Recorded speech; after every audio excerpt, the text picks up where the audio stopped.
The Soviet Union, socialism's largest failure. Welcome back again to another episode of Spin Cycle America, where we talk about what is going on in the world around us. I'm your host, Todd. I do want to interject something here real quick.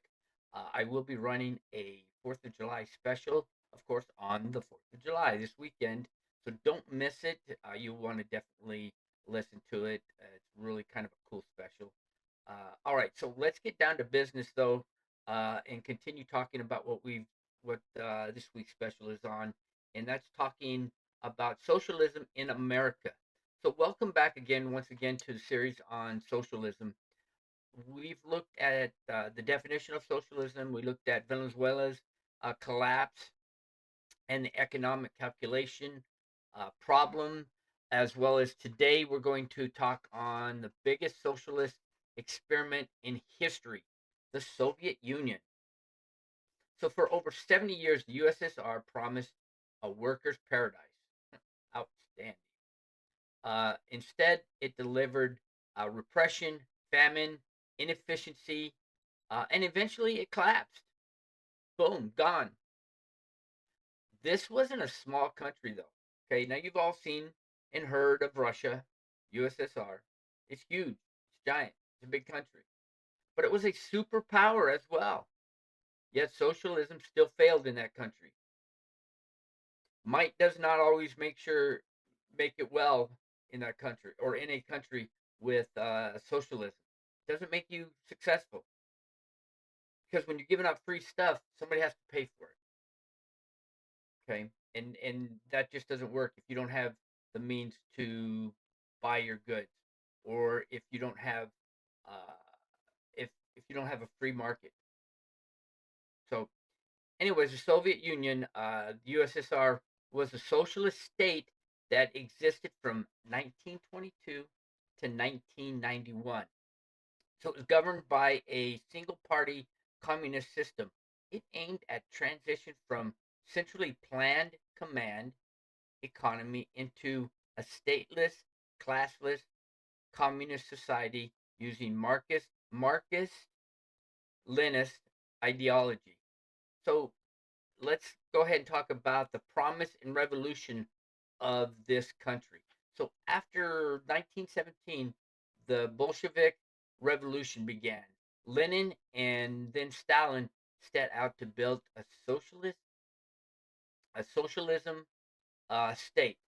Ownership of factories, farms, and resources, central planning through a 5-year plan, no capitalist exploitation. Sounds good in theory, you would think, right? Hey, the government's going to own it all. It's going to take care of us. Hey, we don't have to do anything. We just have to show up, collect the goods, and the government's going to take care of us. New York's trying it.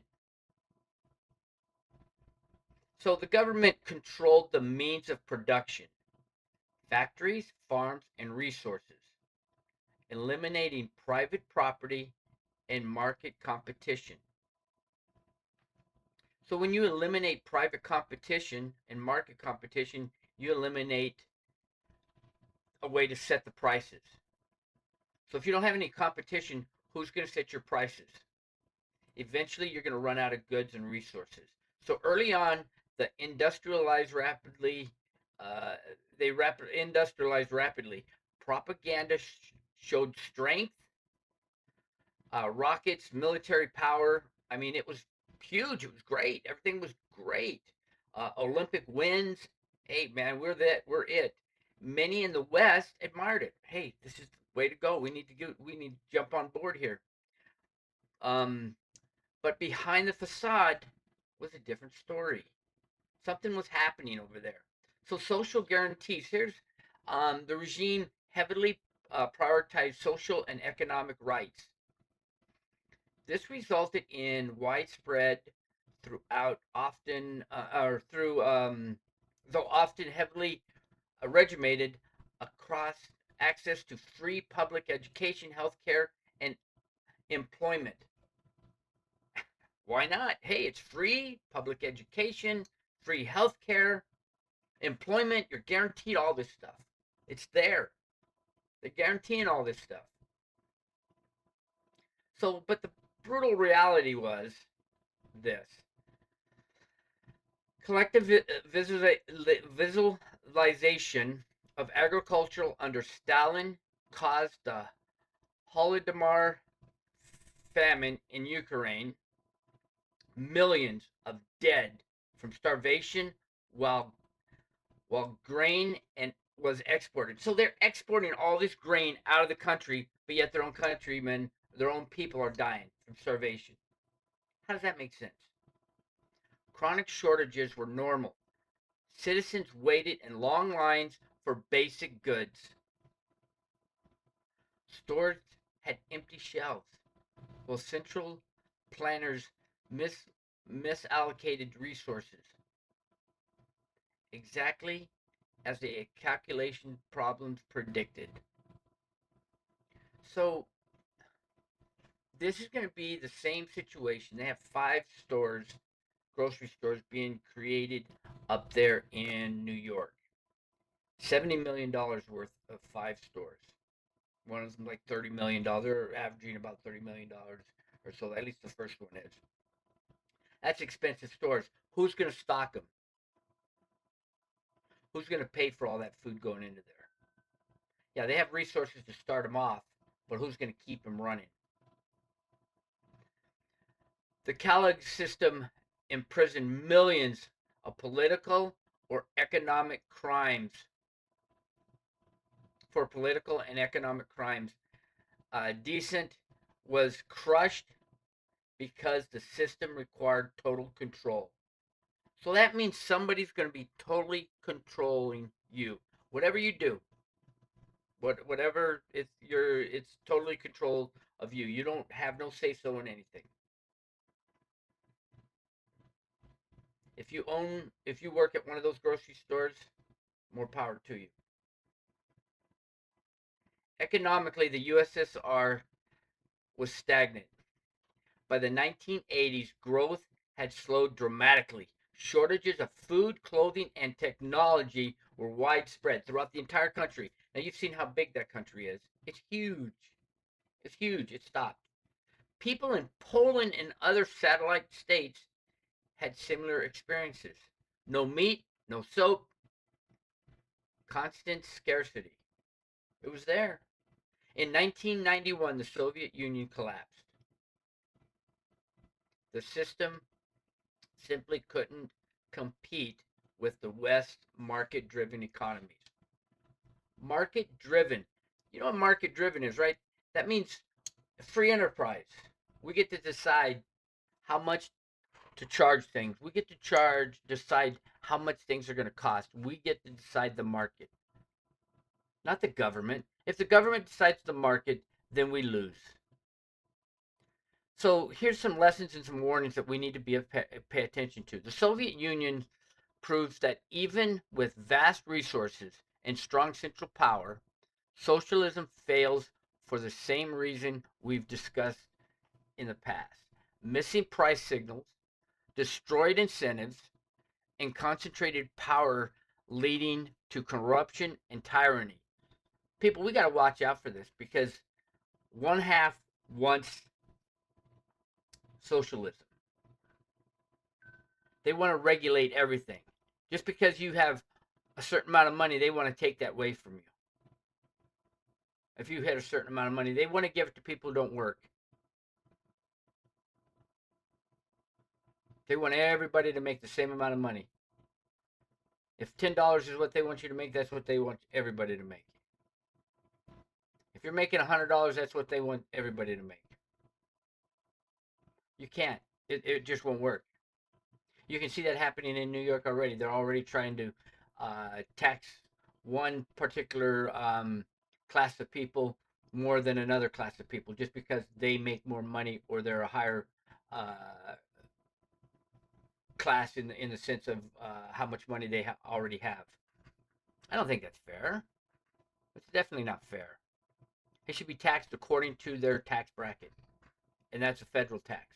State taxes should follow the same way. You should not pick out any particular person because of the race, color, creed, or because they just happen to make more money than another group of people does.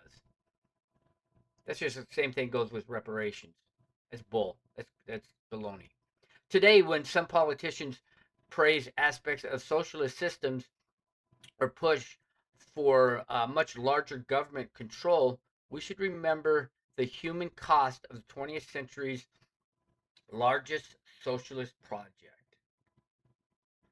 Freedom, property rights, and market product produce far better outcomes for ordinary people than central planning ever did.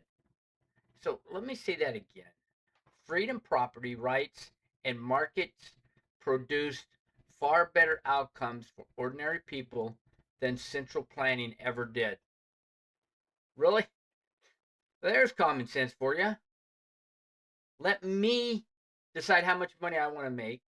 Let me decide if I'm comfortable making this much money or if I'm comfortable making this much money. Let me talk to planners to see where I'm at. I don't need somebody to say, you know what, you're making too much money. We're going to take this much money away from you and give it to this person over here because he's not making as much money as you are. Or we're going to just go ahead and create our own stores, and it's going to be free for these people, and you're going to be able to shop in this one here because it's going to be less. Who's going to stock it? Are you going to pay the farmers the same amount to stock that store as you would to stock another store, a free enterprise store? I don't think so. So in conclusion, the Soviet Union experiment is a graveyard of good intentions, but millions suffered, so we don't have to repeat the mistake. So as I've mentioned before, history is for others to learn from. So we are persistent. So we are not persistent to repeat what others have failed in. A democratic socialist government is not what we need. What we need is the Democratic Party and the Republican Party to stop fighting and arguing like two kids on a playground and come up with a plan to bring all of us together and not just one side or the other, because that's the way it is right now. We have the Democratic Party over here on the left and the Republican Party on the right, and all they're doing is they're worried about their side only. They're not worried about bringing both sides together. When they start worrying about bringing both sides together and they work to bring both sides together, then we'll be back to where we were back in the day. But right now, are you kidding me? We're far from it. So, next time, we'll dig into another case or human stories from these regimes, from other regimes that have gone through the same problems and situations. So drop a comment. Which failure shocked you the most so far? Venezuela or the USSR? Subscribe and share if you are finding this valuable. Thanks for watching day 4. Stay informed, and I'll catch you on the next episode of Spin Cycle America. And you all have an outstanding day.